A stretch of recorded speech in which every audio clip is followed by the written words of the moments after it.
दोस्तों यदि आप कहीं पे जाते हैं, वहां के लोग आपको वहां से धक्के मार के अगर बाहर निकाल दे, तो सोचिए आप क्या कर सकते हैं? कुछ कर सकते हैं? अगर कर सकते हैं तो क्या कर सकते हैं दोस्तों? आज हम इसी के बारे में डिस्कस करने वाले हैं, जिसका नाम है मूल अधिकार। और मूल अधिकार में हमने कुछ 2-3 क्लासेस हमने डिस्कस कर लिया है। उसके आगे हम आज अनुच्छेद 16 से लेकर के लगभग 17-18 तक डिस्कस करेंगे। इससे पिछले वाले अनुच्छेद में हमने 12, 13, 14, 15 को कवर किया था दोस्तों। तो आज हम उस मूल अनुच्छेद को जानेंगे, जहां से अगर कोई व्यक्ति आपको जातिगत भेदभाव करता है या किसी जन्म स्थान या लिंग भेदभाव करता है, तो आज हम उसी चीजों को समझेंगे कि आखिर अगर कोई व्यक्ति हमारे साथ ऐसा करता है तो उसके लिए क्या प्रावधान है दोस्तों। वो हमें कैसे उसको रोकना है, वो किस आर्टिकल में आता है, हमें उस पर पाबंदी कैसे लगानी है कि हमारा भेदभाव ना हो, हम जातिगत में समान भेदभाव रखें। तो ये चीजें हमें आज जानना है, और जो कि बहुत मोस्ट इंपॉर्टेंट है दोस्तों। यहां से क्वेश्चन डायरेक्टली आपको पूछे जाते हैं। तो आइए देखते हैं, 16 क्लास 1 की बात कर लेते हैं दोस्तों। उसमें कहा गया है कि रोजगार सबको समान अवसर मिलेंगे। मतलब रोजगार में सबको समान अवसर मिलेंगे। समान अवसर का मतलब जस्ट यही होगा ना दोस्तों कि यदि आप कहीं जाते हैं, व्यक्ति आपका व्यवहार मतलब जैसे नॉर्मली सबके साथ करता है, वैसे आपके भी साथ करे, तभी तो यही होगा कि समान अवसर मिलेंगे, या समान सबको एक समान देखा जा रहा है, तभी तो ये होगा। तो वो किस में कहा गया दोस्तों? वो आर्टिकल नंबर 16 क्लास 1 में कहा गया है। यानी सबको अगर रोजगार, चाहे वो रोजगार हो, चाहे व्यक्ति कहीं जा रहा है, और चाहे कहीं पे किसी पब्लिक प्लेस पे है, वहां पर कोई भेदभाव नहीं हो रहा है, नौकरी में सबको समान देखा जा रहा है, उसके शिक्षा के हिसाब से उसको नौकरी दी जा रही है। तो ये सब क्या है दोस्तों? ये सब आएगा क्लास 1 यानी 16 क्लास 1 में आएगा। यानी रोजगार में सबको समान अवसर मिलेंगे। ठीक है दोस्तों, चलिए आगे चलते हैं, 16 क्लास 2 पे चलते हैं। 16 क्लास 2 जो भी कह लें, उसमें कह रहा है कि 7 आधारों पर नौकरियों में भेदभाव नहीं किया जाएगा। ठीक है, क्या 16 क्लास 2 या 2 कहता है कि 7 आधारों पर नौकरियों में भेदभाव नहीं किया जाएगा या नहीं करेगा। कौन? राज्य नहीं करेगा। ठीक है दोस्तों, जैसे तालाब हो गया, ठीक, जैसे तालाब हो गया, पब्लिक प्लेस हो गया दोस्तों, जैसे कुआं हो गया, ठीक है, और पार्क हो गया, होटल हो गया, रेस्टोरेंट हो गया, वंश क्रम हो गया, जन्म स्थान होगा। ऐसे 7 आधारों पर नौकरियों में राज्य क्या करेगी? कोई भेदभाव नहीं करेगी। ठीक है दोस्तों, आइए आगे चलते हैं, 16 क्लास 3 में चलते हैं। 16 क्लास 3 में क्या दिया गया दोस्तों? आइए देखते हैं। 16 क्लास 3 16 क्लास 1 का क्या है दोस्तों? अपवाद है। क्या दोस्तों? आइए देखते हैं, 16 क्लास 3 16 क्लास 1 का क्या है दोस्तों? वो अपवाद है। कैसे? आइए देखते हैं। इसमें कहा गया है दोस्तों कि भले ही इसमें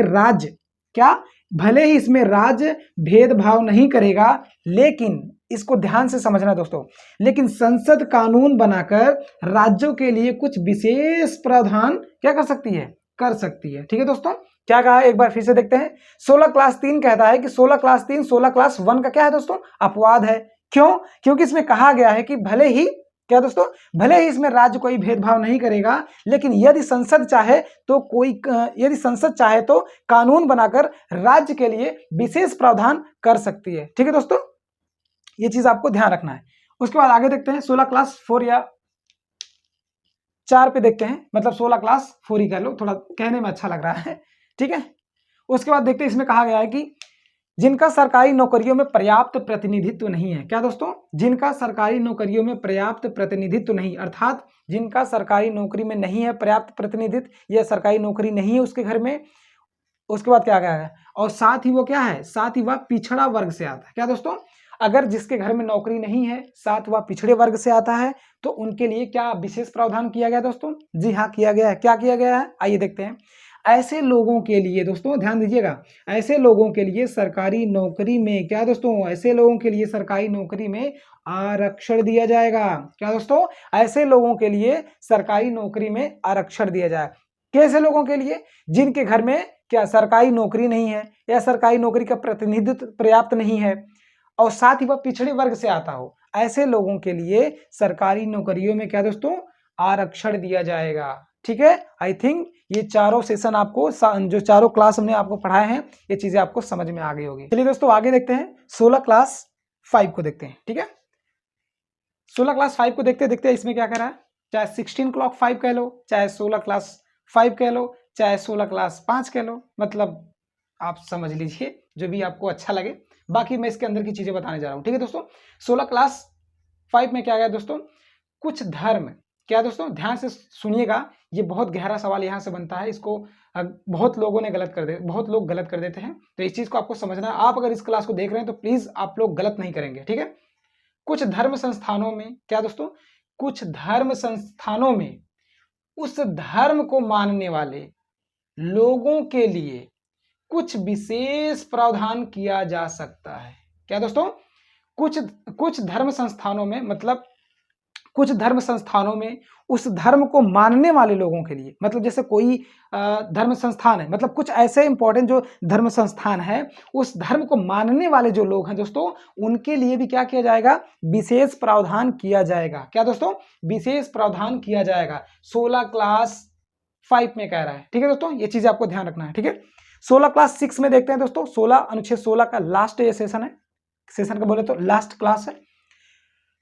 16 क्लास 6 में कह रहा है दोस्तों कि 103वां संविधान संशोधन 2019, क्या दोस्तों, 103वां संविधान संशोधन 2019 में कहा गया, क्या कहा गया, कहा गया कि आर्थिक रूप से जो सामान्य वर्ग के पिछड़े लोग हैं, याद कीजिए 15 क्लास 6 में क्या कहा गया था, ईडब्ल्यूएस को शिक्षण संस्थानों में क्या किया गया था, उसमें आरक्षण दिया गया था, ठीक है। जो सामान्य वर्ग के पिछड़े लोग थे उनको शिक्षण संस्थानों में आरक्षण दिया गया था, जिसे ईडब्ल्यूएस के नाम से जानते हैं।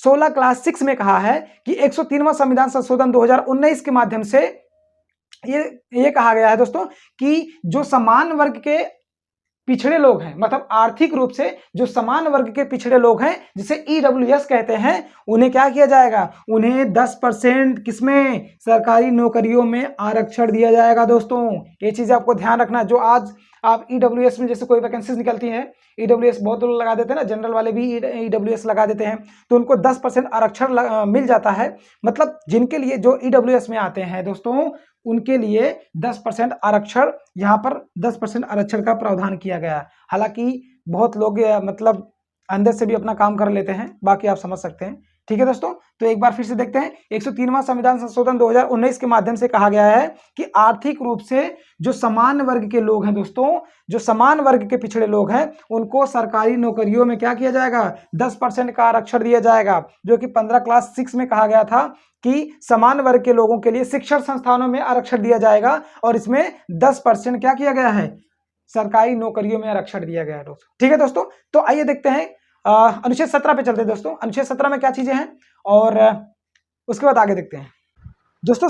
अनुच्छेद 17 को डिस्कस करने से पहले अनुच्छेद 340 को हम डिस्कस करने वाले हैं, जो कि बहुत मोस्ट इंपॉर्टेंट है, इसलिए बीच में इसको डिस्कस करना पड़ा, ठीक है दोस्तों। यहाँ से क्वेश्चन बहुत ज्यादा पूछे जाते हैं, इसलिए इसको बीच में डिस्कस करना पड़ा। उसके बाद हम अनुच्छेद 17 की तरफ बढ़ेंगे, ठीक है दोस्तों। तो आइए देखते हैं 340 क्या कह रहा है। 340 कह रहा है दोस्तों, क्या कह रहा है देखते हैं। हमारे संविधान में पिछड़े वर्गों का कहीं भी क्या किया गया दोस्तों, परिभाषित नहीं किया गया है। मतलब हमारे संविधान की बात करेंगे तो 340 में कहा गया दोस्तों कि हमारे संविधान में पिछड़े वर्ग या पिछड़े वर्गों का कहीं भी परिभाषित नहीं किया, मतलब कहीं भी इसका परिभाषा नहीं दिया गया। इसको अगर डायरेक्ट क्वेश्चन में आ जाए कि ऑप्शन में दे कि पिछड़े वर्ग को परिभाषित किया गया है या पिछड़े वर्ग को परिभाषित नहीं किया गया है, तो आपका जवाब होना चाहिए कि पिछड़े वर्ग को परिभाषित नहीं किया गया अनुच्छेद 340 के तहत, ठीक है दोस्तों। इसी अनुच्छेद के माध्यम से, यानी 340 अनुच्छेद के माध्यम से 1953 में प्रथम पिछड़ा आयोग का गठन होता है दोस्तों। और ये गठन किसके अध्यक्षता में होता है दोस्तों, ये गठन होता है काका कलेकर समिति के माध्यम से। क्या होता है, प्रथम पिछड़े आयोग का गठन होता है। क्या दोस्तों, काका कलेकर समिति के अध्यक्षता में क्या होता है, प्रथम पिछड़े आयोग का गठन होता है, ठीक है दोस्तों। और एक बात और ध्यान रखना, क्या ये पिछड़ा आयोग बन गया था या नहीं बना था दोस्तों, ये पिछड़ा आयोग नहीं बना था। क्यों, क्योंकि जब रिपोर्ट आती है, जब इसकी रिपोर्ट आती है तो राष्ट्रपति महोदय जी इस रिपोर्ट को क्या कर देते हैं, खारिज कर देते हैं। क्या दोस्तों, राष्ट्रपति जी इस रिपोर्ट को खारिज कर देते हैं, ठीक। तो यहाँ पर प्रथम पिछड़ा आयोग तो गठन हो नहीं पाया, ठीक है। जब प्रथम पिछड़ा आयोग गठन नहीं हो पाया, उसके बाद ही तो दूसरा पिछड़ा आयोग का गठन किया गया। तो आइए देखते हैं दोस्तों, दूसरा पिछड़ा आयोग गठन कैसे हुआ। तो दूसरा पिछड़ा आयोग की बात करें दोस्तों, तो इसका गठन हुआ था 1979 में हुआ था। क्या दोस्तों, 1979 में हुआ था। किसके अध्यक्षता में दोस्तों, पीवी मंडल। ये डायरेक्ट क्वेश्चन बनेगा दोस्तों, वीपी मंडल। क्या दोस्तों, वीपी मंडल की अध्यक्षता में दूसरे पिछड़े आयोग का गठन किया गया था, ठीक है। उसके बाद जब इसकी रिपोर्ट आती है, किसकी, दूसरे पिछड़े आयोग की, गठन की जब रिपोर्ट आती है दोस्तों, तो 1990 में क्या 1990 में सेकंड पिछड़े आयोग यानी दूसरे पिछड़े आयोग का क्या कर दिया जाता है दोस्तों, उसका गठन कर दिया जाता है। और जब दूसरे पिछड़े आयोग का गठन हो जाता है 1990 में, तो क्या होता है, तब ओबीसी को क्या दोस्तों, इसी में ओबीसी को 27% का आरक्षण मिल जाता है। क्या दोस्तों, ओबीसी को 27% का आरक्षण इसी में मिला है, किसमें, द्वितीय पिछड़ा आयोग में। ये चीज आपको ध्यान रखना है दोस्तों, जिनको 27% जो ओबीसी छूट लेते हैं, जिनको आरक्षण मिला है, वो किसके माध्यम से दोस्तों, वो द्वितीय पिछड़ा आयोग के माध्यम से 27% का आरक्षण ओबीसी को मिलता है। ठीक है दोस्तों, तो एक बार फिर से देख लें, दूसरा पिछड़ा आयोग गठन 1979 में वीपी मंडल की अध्यक्षता में हुआ था। ठीक है, और कब हुआ था दोस्तों, 1990 में। और जब 1990 में सेकंड पिछड़ा आयोग की रिपोर्ट आती है, तो राष्ट्रपति महोदय उसको क्या करते हैं, उस रिपोर्ट को लागू कर देते हैं, और वहीं से ओबीसी को 27% का आरक्षण मिल जाता है। ठीक है दोस्तों, तो आई थिंक आज की क्लास मुझे लगता है 10 से 15 मिनट की हो चुकी होगी, और मेरे ख्याल से अब इतना पर्याप्त है, और ज़्यादा मैं बर्डन देना नहीं चाहता दोस्तों, क्योंकि अभी स्टार्टिंग का फेस है, इसलिए मैं 10 से 15-20 मिनट की वीडियो में लेकर चल रहा हूँ, और एक एक चीज़ डिस्कस कर रहा हूँ। आपका क्वेश्चन अगर आएगा दोस्तों, तो इससे बाहर नहीं आएगा, और आप यकीन मानिए अगर इसको अच्छे से कर लेते हैं, जितना मैं पढ़ा रहा हूँ दोस्तों उसको अच्छे से कर लेते हैं, तो क्वेश्चन आपके गलत नहीं होंगे, ये मैं बार बार कह रहा हूँ। ठीक है दोस्तों, तो आज की क्लास हम यहीं पे विराम देते हैं। कल हम अनुच्छेद 17, अनुच्छेद 18 को हम कंप्लीट करने वाले हैं। ये अनुच्छेद इसलिए मैं स्टेप बाय स्टेप करके चल रहा हूँ, क्योंकि इसके अंदर घुस के मुझे पढ़ाना पड़ रहा है, और कुछ अनुच्छेद ऐसे हैं उनको डायरेक्टली हम ऐसे रेंडमली ऊपर से पढ़ाते हुए निकल जाएंगे, मगर ये जो अनुच्छेद हैं ये बहुत अपने आप में बहुत ज़्यादा इंपॉर्टेंट है। इनके क्लास में जाकर के इनके अंदर घुस के पढ़ाना पड़ रहा है, इसीलिए यहाँ थोड़ा सा मध्यम तरीके से मुझे चलना पड़ रहा है। ठीक है दोस्तों, ताकि कोई चीज़ छूटे ना। आई थिंक ये चीज़ आपको समझ में आ रही होगी, क्योंकि फास्ट से हम केवल क्लास खत्म कर सकते हैं दोस्तों, अपने कंसेप्ट को डेवलप नहीं कर सकते, इसलिए हम बहुत स्लो थोड़ा चल रहे हैं। बाकी जैसे हम अनुच्छेद 25 या 30 के पार जाते हैं, कहने का मतलब मूल अधिकार अगर हम पार कर लेते हैं, तो वहाँ से थोड़ी स्पीड बढ़ जाएगी और क्लास की ड्यूरेशन भी बढ़ जाएगी। ठीक है दोस्तों, आई थिंक आपको ये चीज़ें जितना मैंने समझा वो चीज़ आपको समझ में आई होगी। दोस्तों अगर वीडियो अच्छा लगे तो प्लीज़ वीडियो को लाइक करके चैनल को सब्सक्राइब कर देना, और एक प्यारा सा कमेंट जरूर भेजना दोस्तों, कि जो मैं कर रहा हूँ वो कितना सही है कितना गलत है। अगर कहीं आपको लगता है कि कोई दिक्कत है, तो प्लीज़ आप लोग कमेंट करके हमको सजेशन दे सकते हैं। मैं हमेशा आपका सजेशन लेने के लिए तैयार हूँ। अगर मेरी कहीं कमी रहती है तो मैं उसे सुधारने की पूर्णतः कोशिश करूँगा। ठीक है दोस्तों, और ठीक है, तो फिर आज के क्लास हम यहीं पे विराम देते हैं। कल फिर से मिलते हैं नए एनर्जी के साथ। तब तक के लिए जय हिंद, वंदे मातरम, जय हिंद क्लास।